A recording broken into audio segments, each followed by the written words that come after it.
que bé, hi ha aquest tema masclista de que el pare, sigui per l'envergadura familiar, decideix que han de ser els homes els que han de portar aquesta empresa i és...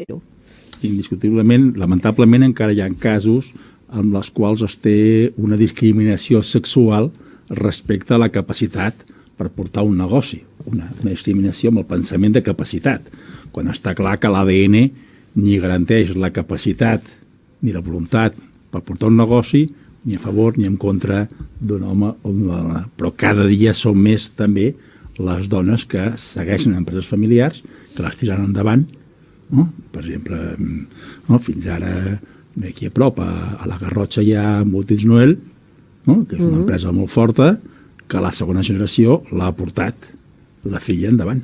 I n'hi ha moltes més. No sé si heu vist la pel·lícula que és la història de The Washington Post, que justament la Meryl Streep és la que havia de portar, era la filla de l'amo del diari, i l'amo ho posa en mans del gendre. I quan es mor el gendre, aquella dona era una dona apocada, no sabia...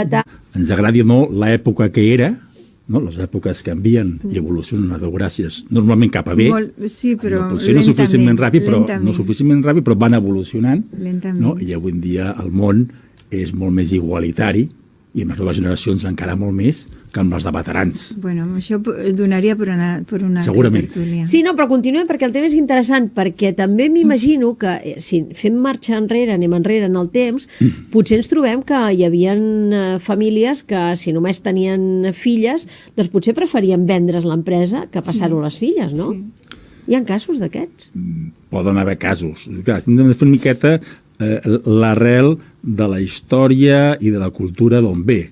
És a dir, venim d'un món agrícola durant milers d'anys amb el qual l'empresa, que era el camp, anava a l'hereu, home i hereu, i el primer. Sí. I això d'aquí és una cultura de milers d'anys que fa just ni sent que comencem a canviar. Però la dona en el món agrícola, a la casa de pagès, sort n'hi havia que hi havia unes dones que sabien... L'organització dins de la casa potser era més dura que en el camp, eh?